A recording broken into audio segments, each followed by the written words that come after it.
దాన్ని కట్టాలంటారా లేదా? కైసారుతో మనం ఇవ్వాలంటారా లేదా? అంటే దేవుడు అంటున్నాడు, కైసారు ఒక ముక్కను తీసుకొచ్చి మీరు దాన్ని ఇప్పి దాని మీద ఎవరి ఫోటో ఉందో చూడండి. ఎవరి ఫోటో ఎవరి ఫోటో చూడండి. చూసి కైసారు ఉన్నట్టయితే కైసారు కట్టండి, దేవుని ఉన్నట్టయితే దేవునికి ఇవ్వండి. అంటే వారు ఏమీ చెప్పలేక అక్కడ నుండి వెళ్ళిపోయినట్టు వారు కనిపిస్తున్నారు. ఎందుకంటే ఈ లోకంలో కూడా మనం కూడా చాలాసార్లు దేవుడికి ఇంపార్టెంట్ ఇవ్వాలన్నా లేకపోతే లోకానికి ఇంపార్టెంట్ ఇవ్వాలి? దేవుడికి ఇంపార్టెంట్ ఇవ్వాలన్నా లోకానికి ఇవ్వాలన్నా? సరే చూద్దాంలే, దేవుడు అయితే మనం ఎప్పుడంటే అప్పుడు ప్రార్థన చేసుకోవచ్చు అనుకుంటారా లేదా? దేవుడికి అయితే ఎప్పుడంటే అప్పుడు ప్రార్థన చేసుకోవచ్చు. కానీ లోకంలో అయితే టైం పోతే వాళ్ళు దొరకరు మనకి, ఇట్లా అనుకుంటారా లేదా? అంటే మనము మొదట ఎవరికి మనము ఇంపార్టెంట్ ఇవ్వాలి? అయితే మనుషులు చాలా మట్టుకు మాత్రం మనుషులకే ఇస్తారు, దేవుడికి తర్వాత ఇద్దాం. దేవుడు ఎటుపోతలే కదా అనుకుంటారు, కానీ దేవుడు మాత్రం పరీక్షిస్తున్నాడని మాత్రం తెలియదు. ఇక్కడేమో ఈ యొక్క సైనికులు వచ్చి దేవుని పరీక్షిస్తున్నారు, ఇక్కడేమో కైసారుకి ఇమ్మంటాడా లేదా, కైసారుకు ఇయ్యమంటాడా లేదా, అలా ఉంటారు. అక్కడేమో వారేమో దేవుని పరీక్షిస్తున్నారు, వీళ్ళేమో తర్వాత మనం చూసుకోవచ్చులే, ఫస్ట్ వీళ్ళతో మాట్లాడదామంటే దేవుడు చూడాలనుకుంటున్నారు. మనుషులేమో దేవుడు చూస్తలేడులే, ఏం పర్వాలేదు, ఇప్పుడు వీళ్ళు పోతే మళ్ళీ మనకు దొరకరు, తర్వాత దేవుడిని చూసుకుందాంలే, ఇలాంటి స్థితిలో ఉన్నారు అన్నాడు. అందుకే దేవుడు ఈ మాటను తెలియజేస్తున్నారు అన్నాడు. ఒక వృక్కను తీసుకువచ్చి, ఇది కైసారు కదా, కైసారికి ఇస్తే కైసారికి ఇవ్వాలి కదా, మరి దేవుడికి ఇవ్వాల్సింది నువ్వు దేవుడికి అంతైతే కైసారికి ఇయ్యరు కదా, నువ్వు సంపాదించిందంతా కైసారికి అయితే ఇయ్యరు కదా, నువ్వు ఎంత ఇయ్యాలో అంత ఇవ్వు, దేవునికి ఎంత విలువ ఇవ్వాలో నువ్వు అంత విలువి, దేవునికి ఎంత విలువ ఇయ్యాలో ఆ విలువను మాత్రం పోగొట్టు. కైసారుకి, దేవునివి దేవునికి.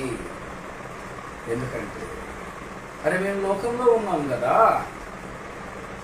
మేము సంపాదిస్తేనే మాకు వస్తుంది అనుకునే ఈ మైండ్ సెట్ మనకి నిలిచిపోయింది మనుషుల్లో. మేం పని చేస్తే వస్తుంది, మేము నుంచుంటేనే వస్తుంది, మేం కష్టపడితేనే వస్తుంది, దేవుడు ఏమైనా కష్టపడిపిస్తున్నాడా, కష్టం చేసి నాకు ఇస్తున్నాడా, ఇలాంటి ఆలోచనలో మనుషులు ఉన్నారు. అయితే నిజంగా ఒక చిన్న జ్వరం వస్తే లేచి అడగగలుగుతాడు మనిషి, చిన్న రోగం వస్తే లేచి నిలవలేని మనిషి ఏమనుకుంటున్నా అంటే దేవుడికి తర్వాత మనం ప్రయారిటీ ఇద్దాము, మనుషులకు ఫస్ట్ ప్రయారిటీ ఇద్దాము అనుకుంటున్నాడు అన్నాడు. అయితే ఆయన సృష్టికర్త, ఆయన సృష్టిని చేసిన సృష్టికర్త నీకేం చెప్తున్నాడంటే, నీవు ఈ మార్గమును నువ్వు గట్టిగా గుర్తుపెట్టుకో, లోకానికి నీ దేవుడికి నీ పోటీ పెట్టకు, లోకానికి నీ దేవుడికి నీ పోటీ పెట్టకు. నువ్వు పోటీ పెట్టి ఏం చేస్తున్నావంటే ఎవరు గొప్పవాళ్ళని చూస్తున్నావు, మరి దేవుని కంటే గొప్పగా అయితే ఎవరు లేరు. ఆయన నోటితో సృష్టించాడు, ప్రభుత్వాలైన నిలబెట్టగలుగుతాడు, లోకాన్ని ఏ క్షణమైనా కానీ తీయగలుగుతాడు, లోకాన్ని ఏ క్షణమైనా పెట్టగలుగుతాడు, అంత భగవంతుడు. అయితే మనము మొదట ఎవరిని లక్ష్య పెట్టాలి? దేవుని లక్ష్యం. మనకి ఏదన్నా కానీ బాగా లేదంటే ఫస్ట్ వెళ్ళేసి డాక్టర్కి వెళ్ళి చూపెట్టిన తర్వాత ఆయన చెప్పిన తర్వాత దేవుని చిత్తంతో 24 గంటలు ఆగితే తప్ప నీకేం తెలియదు, మేమేం చెప్పలేమంటే అప్పుడు మళ్ళీ దేవుడి దగ్గరికి వెళ్తారు. అంటే డాక్టర్ ఏమో గ్యారంటీ ఇస్తలేడు, దేవుడు మాత్రం గ్యారంటీ ఇస్తున్నాడు. డాక్టర్ మాత్రం గ్యారంటీ ఇస్తలేడు, దేవుడు మాత్రం గ్యారంటీ ఇస్తున్నాడు. ఎందుకంటే మనలో కూడా ఇలాంటి ఆలోచనలతోనే మనం బ్రతికేస్తున్నాం. ఎలాంటి ఆలోచనలు? మనసులో ఒకటి ఉంచుకొని ఈ దేవుడికి చేద్దామా లేదా? దేవుడేమన్నా అడుగుతున్నా నిన్ను? దేవుడేమన్నా నిన్ను అడుగుతున్నాడా అంటే ఆయన సర్వ సృష్టికర్త. ఆయన నిన్ను అడుగుదేంది? నీవే పొద్దున్నే లేస్తే దేవా నాకివ్వు, దేవా నాకివ్వు, దేవా నాకివ్వు అంటే ఆయన ఎందుకు నిన్ను అడుగుతున్నాడు అంటే పరలోకములో నీ యొక్క ధనము ఎక్కువ అవ్వాలని అడుగుతున్నాడు. అంటే అవి ఈ లోకంలోనే ఉంటాయి, నువ్వు ఇచ్చేయన్నీ ఈ లోకంలోనే ఉంటాయి, ఈ లోక సంబంధమైన ఈ లోకంలోనే ఉంటాయి. కానీ దేవుని పేరిట నువ్వు ఇచ్చేదంతా కూడా పరలోకంలో సిద్ధపాటి ఉంటుంది.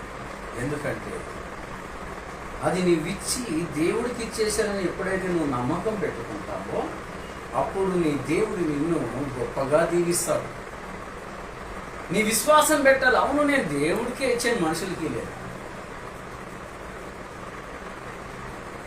ఎందుకంటే మనం ఇన్ని ట్యాబ్లెట్లు కొనుక్కుంటున్నాం, వేసేసుకుంటున్నాం, అవి మళ్ళీ కనిపిస్తున్నాయా? మనకి తెల్లారితే మళ్ళీ కనిపిస్తాయి? కనిపించవు. ఎందుకంటే ఆ మట్టి నుండే తీసారు, ఆ మట్టి నుండే ట్యాబ్లెట్ తయారు చేశారు, అదే మట్టి మళ్ళీ మట్టి అయిపోక తప్పదు. అయితే నువ్వు వేసుకున్న ట్యాబ్లెట్ నీ లోపలికి వెళ్ళేసి నీ రోగం ఏందో దాన్ని సరి చేస్తుందా లేదా? సరి చేస్తుంది. అలాగే నీ దేవునికి ఇచ్చింది కూడా పరలోకంలో నీ కొరకు నేను నిలబడి ఉంటాను. పరలోకంలో నీ కొరకు దాయబడి ఉంటుంది. ఈ లోకంలో ఉన్నది కదా, ఈ లోకంలో వీళ్ళు వాడుకుంటున్నారు, వాళ్ళు వాడుకుంటున్నారు కాదు. అది దేవుని చిత్తమై ఉంది. అది దేవుని చిత్తమై ఉంది. ఎందుకంటే నీవు దేవునికి మొట్టమొదటిగా ఏం చేయాలి? ఆయనని ఆశ్రయించాలి. ఫస్ట్ ఆయన్ని ఆశ్రయించి నడిచినట్లయితే ప్రతి విషయంలోనూ గొప్పగా దీవించబడతాం. ప్రతి విషయంలోనూ గొప్పగా దీవించబడి ఆశీర్వదింపబడతాం. ఆ సత్యమును మనము తెలుసుకోవాలి, దాన్ని లక్ష్య పెట్టాలి. మనం లక్ష్య పెట్టినప్పుడు చూడండి, ఇజ్రా గ్రంథము 4వ అధ్యాయము 12వ వచనం. తమ సన్నిధి నుండి మా యొద్దకు వచ్చి యూదులు యెరూషలేమునకు వచ్చి తిరుగుబాటు చేసిన ఆ చెడు పట్టణమును పట్టుకొనుసున్నారు. వారు దాన్ని ప్రకారములను నిలిపి దాన్ని పునాదులను మరమ్మత్తు చేయుదురు. ఆ పట్టణాన్ని పట్టుకొని దాని యొక్క పునాదులను మరమ్మత్తు చేయుదురు. ఏమంటున్నాడు? తన సన్నిధి నుండి మా యొద్దకు వచ్చిన యూదులు యెరూషలేమునకు వచ్చి తిరుగుబాటు చేసిన ఆ చెడు పట్టణమును కూలగొట్టి మళ్ళా కడుతున్నారు. అంటే కూలగొడుతున్నారు, మళ్ళా కడుతున్నారు. ఆ చెడు పట్టణం పట్టుకున్నారు అన్నారు. అంటే ఆ చెడు పట్టణం ఏంటి? యెరూషలేము పట్టణమా? ఎందుకంటే అనేకులు తన మనస్సుల్ని దేవుడి తట్టు లేకుండా తిప్పుకున్నారు. తన మనసుల్ని దేవుడి తట్టు లేకుండా తిప్పుకున్నారు. అయితే దేవుడు ఏం చెప్తున్నాడంటే ఆ చెడుని పడగొట్టి, అంటే మనసు చెడిపోయిందని చెప్తున్నాడు కదా ఇక్కడ. ఆ చెడును తీసివేసి నీవు నిత్య జీవంలోకి నడవాలన్నట్టు. ఆ చెడుని తీసివేసి నిత్య జీవంలోకి వెళ్తావు అంటే ఆ పట్టణమును పట్టుకుని, చెడిపోయిన పట్టణం పట్టుకుని దాన్ని మళ్ళీ పునాదులు ఏమంటున్నాడు. మళ్ళీ పునాదులు ఏమంటే ఏంటి అంటే మనలో ఉన్న ఈ యొక్క అపవిత్రమైన ఆత్మను తీసివేసి నూతన ఆత్మని ధరించుకోమని చెప్తున్నాడు. నూతనంగా నీ యొక్క ఆత్మని ధరించుకొని నిత్య జీవంలోనికి నడువు, నిత్యమైన వెలుగులోనికి నడువు. నిత్యమైన వెలుగులోకి నడిచి నువ్వు అతి పరిశుద్ధముగా నీవు నడిచినట్లయితే కాదు, నేను అతి పరిశుద్ధంగా నేను ఎట్లా జీవిస్తగలుగుతాను, నేను పొద్దున్నే లేస్తే అన్నిట్లో కూడా పాపంలోనే పడి ఉంటాను, పాపంలోనే జీవిస్తున్నాను అని నువ్వు అనుకోవచ్చు. దేవునికి నిన్ను అప్పగించుకో. దేవా, నాలో ఉన్న చెడుతనం తీసేయి. ఇదిగో నేను కట్టుకున్న పట్టణము చాలా చాలా అందంగా కట్టుకున్నట్టబ్బా అంటే మన ఊహల్లో గొప్పగా ఊహించుకుంటాం. గొప్పగా ఊహించుకుని నేను ఇలా బ్రతకాలి అనుకుంటాము. దానికోసం ఎన్ని ఏడు మార్గాలు ఉంటే అన్ని చెడు మార్గాల్లో కూడా వెళ్తూ ఎవరినన్నా ముంచాలన్నా ముంచుతావు, ఎవరన్నా కొట్టాలన్నా కొడతావు, లేకపోతే ఎవరినన్నా గుంజుకోవాలన్నా గుంజుకుంటావు. ఇది చెడు పట్టణం అని అంటున్నాడు. ఇది చెడు, మనలో ఉన్న చెడు. ఈ చెడును తీసివేసి మరలా కట్టమంటే నిత్య మార్గాన్ని తెలుసుకో అంటున్నాడు అన్నట్టు. నిత్య జీవాన్ని తెలుసుకో. నీవు ఏదైతే ఇది గొప్పది గొప్పది గొప్పది అనుకుంటున్నావు అది ఏదో ఒక రోజు కూలిపోతుంది. ఎందుకు? మనము జ్ఞాని అయిన సొలొమోను చూసినాం. గొప్ప ఒక ఉల్లి కూడా పెట్టకుండా గొప్ప దేవాలయం కట్టాడు. దేవాలయం కట్టాడా లేదా? దేవాలయం కట్టేటప్పుడు మొట్టమొదటి దేవాలయం దేవుడి కోసము కట్టిన ఆయన తన యొక్క తలంపులతోనూ, తన యొక్క మాటలతోనూ, తన యొక్క క్రియలతోనూ తన భార్యలు పూజించే ఆ యొక్క విగ్రహం దగ్గరికి వెళ్ళి దానిలోకి వెళ్ళేసి అక్కడికి వెళ్ళేసి ఏం చేశాడు? నీవే నా దేవుడు అని ఎప్పుడైతే పలికాడు, అప్పుడు వారికి ఎంతమంది పెళ్లిళ్ళు చేసుకున్నా కానీ దేవుడేమనలేదు. ఎంతమందిని పెళ్లిళ్ళు చేసుకుని ఎంతమంది పిల్లలు కన్నా కానీ ఏమనలేదు. అనేక విధములుగా ఆయన వర్ధిల్లుతూ వచ్చాడు. తర్వాత తన మనస్సును మార్చుకున్నాడు. నిత్యత్వంలో ఉండవలసిన తన మనస్సును ఏం చేశాడు? చెడుతనంలోనికి మార్చుకున్నాడు. నేను వృద్ధున్నైపోయాను, ఇప్పుడు నేను నా భార్యల మాట వింటేనే నేను గొప్పగా బాగుపడతాను. వారు చేసే ప్రతి కార్యక్రమంలోని నేను వెళ్ళాలి అనుకున్నాడు. వెళ్ళి లోకాన్ని ప్రేమించి లోకంలోనికి వెళ్ళి ఆయన లోకాన్ని ఆరాధిస్తాం వల్ల దేవుని యొక్క ఆలయము కూల్చబడింది. దేవుని యొక్క ఆలయము కూల్చబడింది. కూల్చబడినప్పుడు ఒక్క ఇటుకైనా లేకుండా కూల్చబడింది. దానిలో ఉన్న బంగారంతో సహా తీసుకుంటుంది.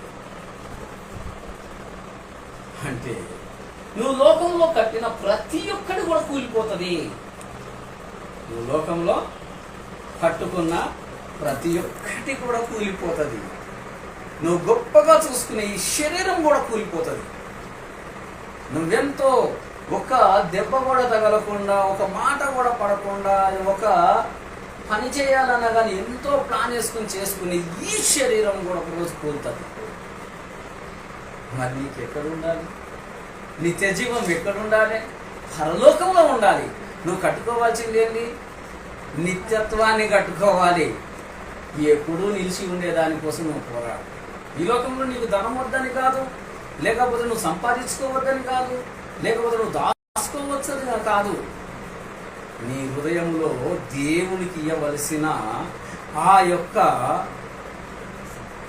యొక్క ప్లేస్ను ఆయనకి ఇవ్వు. నీ డబ్బు అడగతలే, నీ ధనం అడగతలే, నీ యొక్క ఐశ్వర్యం అడగతలే. ఏమడుగుతున్నాడు అంటే నిత్య జీవంలో నువ్వు వెళ్ళాలని దేవుడు ఆశిస్తున్నాడు. ఈ లోకంలో ఉండేది ప్రతి ఒక్కటి కూడా పోతుంది. ఈ లోకంలో ఉండే ప్రతి ఒక్కటి కూడా కూలుతుంది.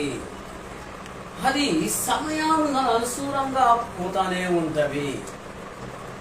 సమయం గడిసే కొద్దిని దాని యొక్క డేట్ అనేది అయిపోతూ ఉంటుంది.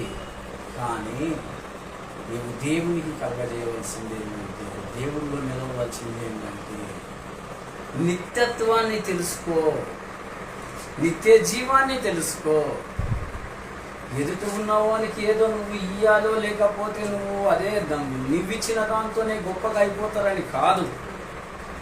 దేవుడు ఏం చెప్తున్నాడంటే నిజంగా నీవు దేవుని తెలుసుకుని ఎవరైతే ఆకలితో ఉన్నవానికి ఆహారం ఇచ్చాడు, బట్ట లేని వానికి బట్ట ఇచ్చాడు, ఇదే కదా దేవుడు కోరుకున్నది. దేవుడు కోరుకున్నది అదే. నీకు కావాల్సింది ఏంటంటే నీ మనస్సును ఫస్ట్ స్థిరపరచుకో. నీ మనస్సును నీవు సిద్ధపరుచుకో, స్థిరపరుచుకున్నట్టయితే ప్రతి విషయంలోనూ నువ్వు గొప్పగా దీవించబడతావు. లోకంలో అనేకుల్ని తిట్టవచ్చు, లేకపోతే అనేకుల్ని నువ్వు బెదిరించవచ్చు, లేకపోతే అనేకుల మీద నువ్వు డామినేషన్ చేయవచ్చు. అది లోకం వరకు మాత్రమే. మరి దేవుడు నిన్ను చూస్తున్నాడు కదా. దేవుడు నిన్ను చూసి నువ్వు చేసే పని ఏందో చూస్తున్నాడు కదా. అది చెడా మంచి అన్నది నీకు తెలియదు. అది చెడా నీకు నీ ఆలోచన ప్రకారం నువ్వు చేసినంత మంచే. నువ్వు చేసిన ప్రతి ఒక్క తప్పు కూడా నీకు అస్సలు కనిపించదు. ఎందుకంటే నువ్వు చేసిన మేలు కూడా అది మేలో కీడో నీకు తెలియదు. నీకు అది మేలో కీడో నీకు తెలియనప్పుడు నువ్వు ఎవరి మీద ఆధారపడాలి? మేలైనది ఏదో, కీడైనది ఏదో చూసే దేవుని తెలియాలి. ఎందుకంటే మనం జన్మరీత్యా పాపులమై ఉన్నాము. మనము తల్లి గర్భంలో పుట్టినప్పుడే మనం పాపంతో పుట్టాము. ఎందుకంటే పాపపు ఆలోచనలతో మెరుగుతున్నాం. మనం పాపము మనస్సుతో మనము ఎదుగుతున్నాం. అయితే నీ మనస్సుని దేవునికి అప్పగించు. ఆ యొక్క చెడు పట్టణమును పడగొట్టమన్నాడు.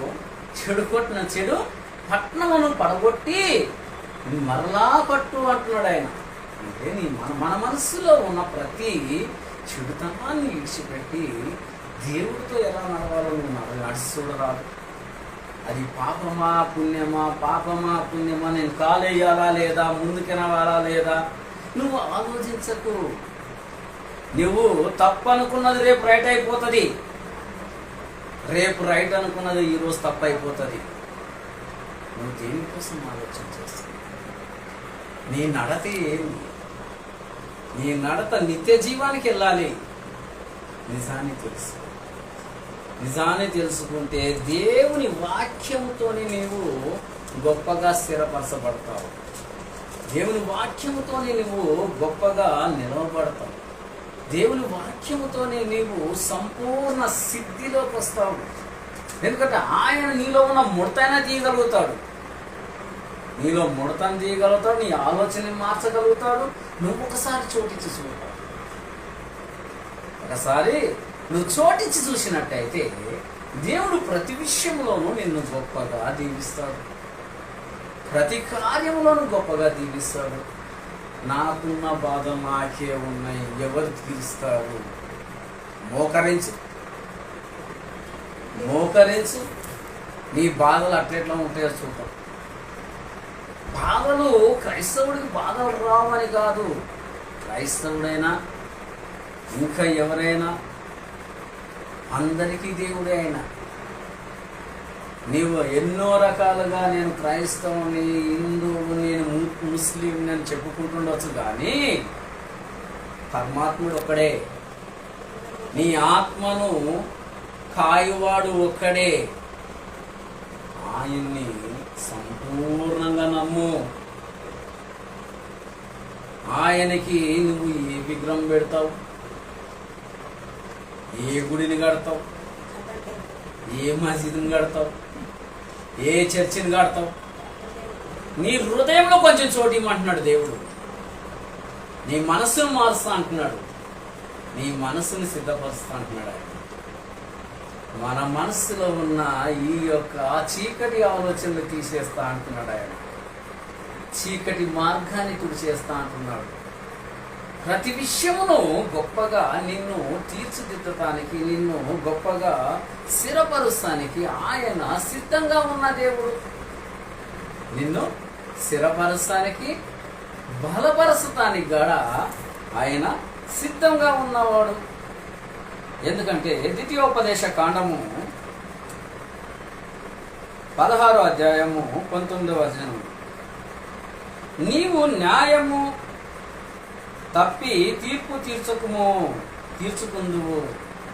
న్యాయం తప్పిపోయి తీర్పు తీర్చకుము.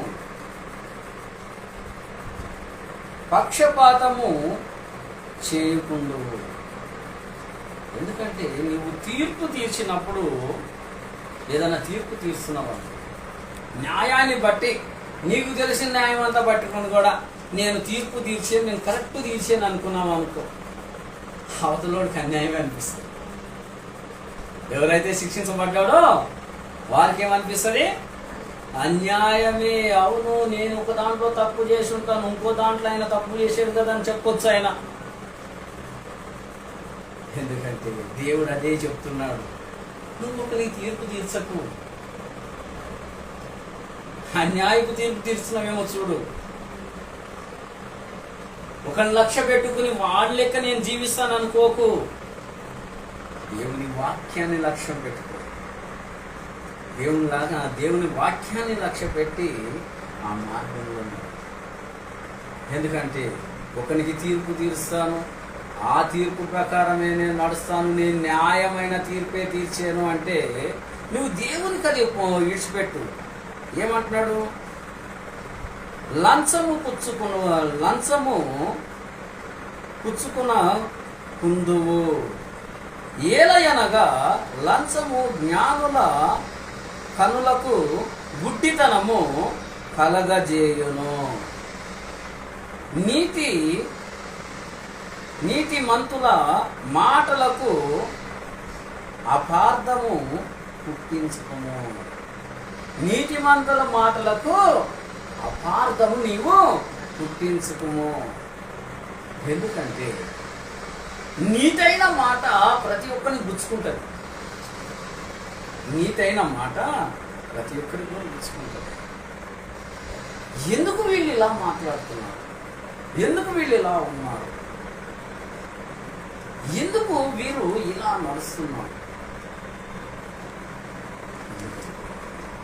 నీ నీతిలో నీ దేవుడు నిలిచున్నాడు. నీ నీతిలో నీ దేవుడు నిలిచి ఉన్నాడు. నిలిచి ఉన్న దేవుడు నీకేం చెప్తున్నాడు? నీవు న్యాయము తప్పి తీర్పు తీర్చకుందువు. న్యాయం తప్పి నువ్వు తీర్పు తీర్చకుందువు. అవును, ఒక పక్క నీ కొడుకులు ఉన్నారు, ఒకళ్ళేమో బయట వాళ్ళు ఉన్నారు. నా కొడుకే కరెక్ట్ అంటే ఎట్లా? నీవు న్యాయస్థానంలో నుంచోబెట్టాడు, నిన్నే న్యాయమూర్తిగా నుంచోబెట్టాడు. నీ కొడుకే తప్పు చేసాడని నీకు తెలుసు. తెలిసిన తర్వాత కూడా ఇది కాదు, నా కొడుకే కరెక్ట్ అని నువ్వు ఎట్లా తీర్పు తీస్తావు? అట్లాంటిప్పుడు నువ్వు పక్కన జరుగు. న్యాయం ఏదో దేవుడు తీరుస్తాడు. లంచం పుచ్చుకుని లేకపోతే నీ కొడుకు లేదు, ఎవరో ఇద్దరు వచ్చారు, ఒకడు గొప్పవాడు, ఒకడు పేదవాడు. గొప్పవాడు అన్ని కొట్టేసాడు అనేసి తెలుసు నీకు, అయినాను నువ్వు అన్యాయపు తీర్పు తీర్పు. అయినాను నీకు తీర్పు తీర్చే ఒక స్థితి ఉంది, అయినాను నీవు న్యాయ తీర్పు మాత్రం. నీవు ఏది విత్తుతావో భూమి మీద అదే పర్వతంలో వస్తావు. నువ్వు దేవుడికి లోబడి, అయ్యా ఇది నా తప్పు, ఇది నేను జీవించే జీవితం తప్పు, నేను నడిచే నడత తప్పు అని కనుక దేవునికి కనుక నీవు అప్పచెప్పుకున్నట్లయితే ఆయన చిత్తము ఆయన చిత్తంతో ఆయన రక్తంతో నిన్ను కడిగి వేస్తాడు. ఎంత ఘోర పాపం. నువ్వు ఎలాంటి స్థితిలో ఉన్నా కానీ, ఎందుకంటే ఒకని పక్షమున తీసుకుని మరి ఒక్కని పక్షమున నీవు నడవద్దు. లంచం పుచ్చుకుని ఎవరో నలుగురు వచ్చారు కదా, నలుగురు చాలా బలవంతులు కదా అనేసి నువ్వు వాని పక్కన మాట్లాడితే లంచం పుచ్చుకున్నావు. నువ్వు భయపడుతున్నావు కానీ దేవుని దృష్టిలో మాత్రం నువ్వు లంచం పుచ్చుకున్నావు. ఎందుకంటే నలుగురు వచ్చారు, నిన్ను బెదిరిస్తున్నారు, నేను అక్కడ నేను ఇలా చెప్తాను అనుకుంటే నిన్ను చూసే దేవుడు నిన్నే చూస్తున్నాడు, నిన్ను కాపాడే దేవుడు నిన్నే చూస్తున్నాడు. ఆయన ఆపచ్చు కదా. చాలా మంది ఏమంటారు అంటే మనలో ఆయన ఆపచ్చు కదా అంటే నిన్ను జీవితాన్ని జీవిస్తానికి ఆయన వదిలిపెట్టాడు, నీ బ్రతుకు నిన్ను బతకడానికి వదిలిపెట్టాడు. సత్యమేందో అసత్యమేందో అక్కడ తెలియజేస్తున్నాడు. తెలియజేసిన తర్వాత కూడా అక్కడ ఈ రెండు కూడా నీకు ఎదురుగా కనిపిస్తున్నాయి. లేదు నాకు లాభం వస్తుంది కదా అనేసి అన్యాయం తట్టు నువ్వు వెళ్ళిపోతే దేవుడు చూస్తలేడు, నన్ను ఆపచ్చు కదా అంటాడు కదా. అదే దేవుడికి ఇష్టమేమో. ఇట్లా చెప్పుకునే మహాత్ములు చాలా మంది ఉంటారు. అదే దేవునికి ఇష్టమేమో. అయితే అలా నువ్వు జీవించవద్దు, అలాంటి జీవితము జీవించవద్దు. నేను పాపం చేసి నేను ఏదైనా కానీ పాపం చేసినా కదా అప్పుడు దేవుడు ఆపచ్చు. మరి దేవుడు ఎందుకు ఆపలేదు? అలనాడు అవ్వ ఆదామునే పరీక్షించమని ఆ యొక్క అపవాదికి వదిలిపెట్టిన దేవుడు ఆయన. అవ్వ ఆదాము పరీక్షించమని నివేదించిన ఆ యొక్క తేజో నక్షత్రంకి అప్పచెప్పిన దేవుడు ఆయన. పరీక్షించి చూడు, వీళ్ళు నా పక్షంగా ఉంటాడంటే వారిని మోసం చేసిన దాకా ఆపలేదు. అది అవునా? మోసము చేసేవారు కూడా పరీక్షించమంటే ఆ పండు తిని దేవుడి దగ్గరికి వెళ్ళేసి, చూసినావా నువ్వు చేసిన సృష్టి ఇలా అయిపోయింది సృష్టి. అక్కడే ఆ పండు తిని మరణాన్ని తీసుకొచ్చుకుంటే మన దేవుడు నిత్య జీవాన్ని తీసుకొస్తానికి వచ్చాడు కదా. నీ కొరకు నా కొరకు కూడా, నీ కొరకు నా కొరకు కూడా నిత్య జీవం తీసుకొస్తానికి వచ్చి ఆయన నీతినే సాటాడు. ఆయన నీతినే సాటాడు, నిత్య జీవాన్నే తెచ్చాడు. ఎందుకంటే మరణం అనే ముళ్ళు నిన్నెక్కడ కొట్టిద్దో అనేసి నా కోసము ఆయన రక్తముతో నిన్ను నన్ను కడిగాడు. నిన్ను నన్ను కడిగిన దేవుడు ఆయన. అంత దయామయుడు ఆయన, అంత ఆదరణకర్త ఆయన. తన్ను తాముగా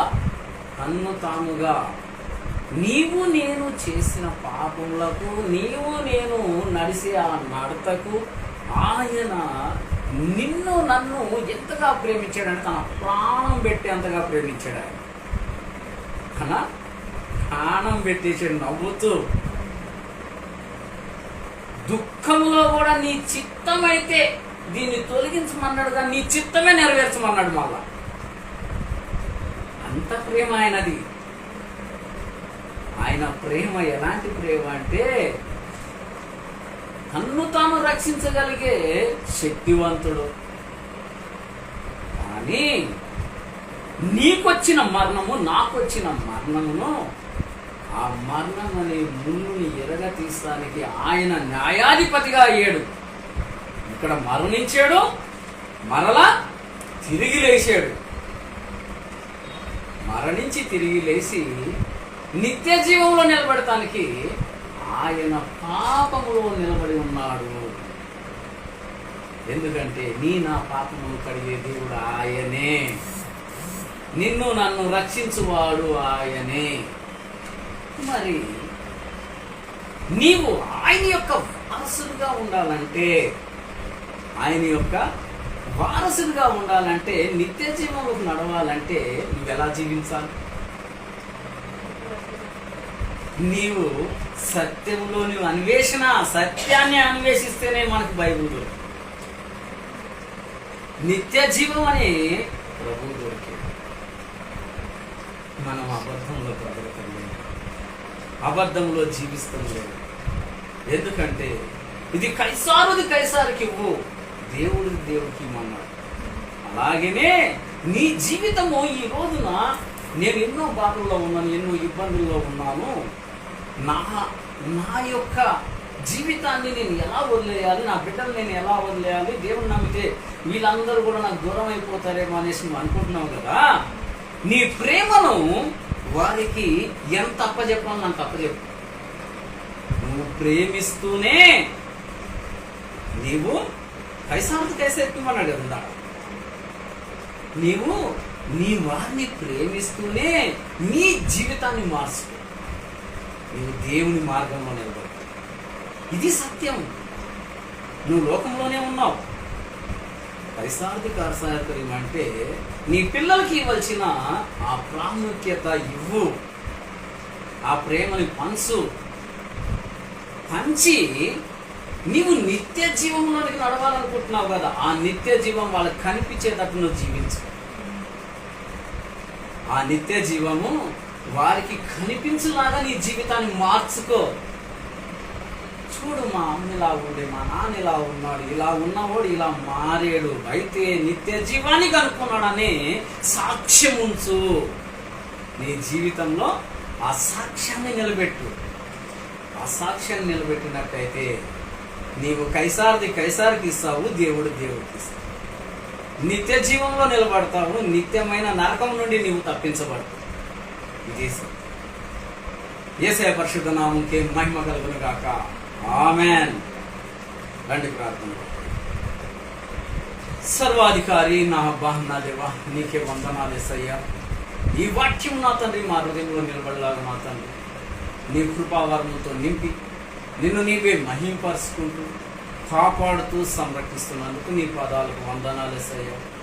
ఉన్న ప్రతి బిడ్డను నా తండ్రి నా దేవా ఆశీర్వాదించి నీ కృపల్లో భద్రపరిచి అగ్నికంచి వేసి కాపాడుతూ సమస్త బాధల్లో నుండి, సమస్త ఇబ్బందుల్లో నుండి, సమస్త శోధంలో నుండి, సమస్త వేదంలో నుండి విడుదల చేస్తూ నా తండ్రి నా దేవ, పాపం అనే నా తండ్రి నా దేవ పట్నం ఉందేమో నా తండ్రి, ఆ పాపం అనే పట్నం నా తండ్రి నీవే నా తండ్రి తీసివేసి నిత్యం అనే జీవాన్ని నా తండ్రి మాలో వెలిగిస్తూ నీ కృపల్లో నా తండ్రి భద్రపరుస్తూ అగ్నికంచి వేసి కాపాడుతూ పరలోకపు ఐశ్వర్యమును భూలోకపు ఐశ్వర్యం పరుస్తూ నా తండ్రి నీ శ్రేష్టమైన ఈ వేళతో నింపి నా తండ్రి నీ కృపావరణంతో నింపినందుకు నీ పాదాలకు వందనాలు.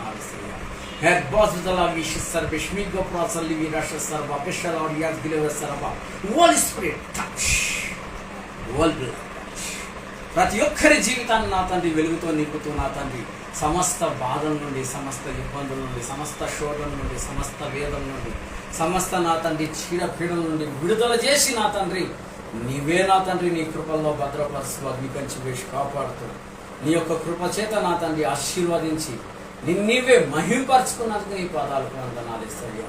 ప్రతి బిడ్డను ముట్టి స్వస్థపరుస్తూ ఎలా జీవించాలో, ఎలా నడవాలో తెలియని స్థితిలో ఉన్నప్పుడు నా తండ్రి ఆ స్థితిని మార్చిన దేవుడు నా తండ్రి.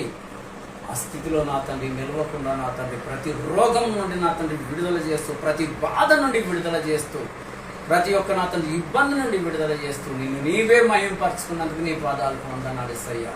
నజరేయుడైన యేసుక్రీస్తు నామమున పరిశుద్ధాత్మ నామమున అడిగి వేడుకుంటున్నాం నా తండ్రి. ఆమేన్. Praise the lord.